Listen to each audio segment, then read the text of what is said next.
بزرگوں کا گھروں میں کردار، گھروں میں بہو بھی ہوتی ہے، بیٹی بھی ہوتی ہے، دیور بھی ہوتے ہیں، جیٹھ بھی ہوتے ہیں، اور شادی شدہ جو نوجوان ہے وہ بھی ہوتا ہے۔ ایسے میں بڑوں کا کردار کیا ہونا چاہیے؟ چونکہ عموماً ساس بہو کا مسئلہ یہ تقریباً انٹرنیشنل اگر کہا جائے تو شاید وہ غلط نہیں ہوگا۔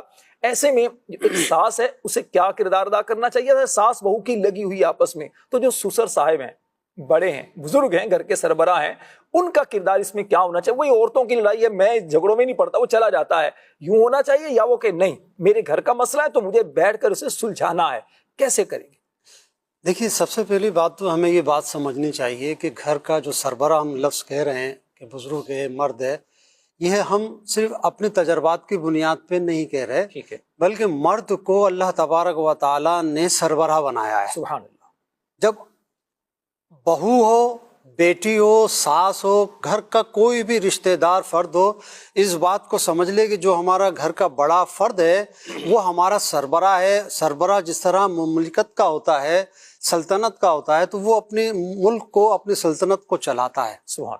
تو اب اگر ہم نے اس کو اپنا بڑا مان لیا بطور حاکم، تو اب ہمیں اس کی بات کو فالو بھی کرنا ہے۔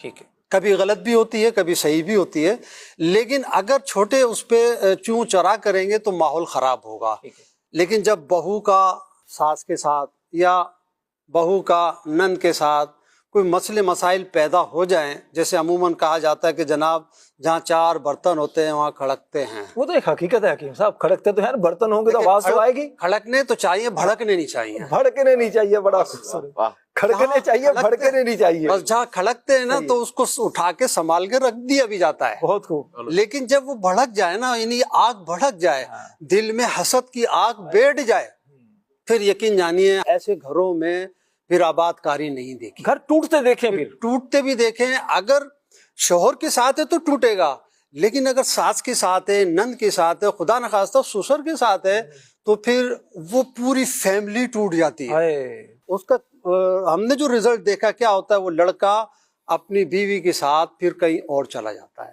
ٹھیک ہے، وہ ناجائز نہیں ہے، لیکن اگر کہیں حالات کے حساب سے علیحدہ بھی ہونا ہے تو اس کا بھی تو شریعت نے طریقہ دیا، محبتوں کو قائم رکھے۔ اب اسی طریقے سے دیکھیے، بہو ہے نا، دوسرے گھر سے آئی، ایڈجسٹ ہونے میں تھوڑا سا ٹائم لگتا ہے، اور ہر عورت کی یہ خواہش ہوتی ہے کہ میں اپنا گھر اپنے حساب سے چلاؤں۔ اب یہی پوائنٹ ایسا ہوتا ہے کہ اس پوائنٹ میں جب شدت آ جاتی ہے نا، پھر اختلافات اور جھگڑے شروع ہو جاتے ہیں۔ ٹھیک ہے، میں یہ چاہتی ہوں، تم یہ کیوں چاہتی ہو، میں اپنی مرضی چلاؤں گی، میں اپنے بچوں کے ساتھ اپنی مرضی سے ان کی تربیت کروں گی۔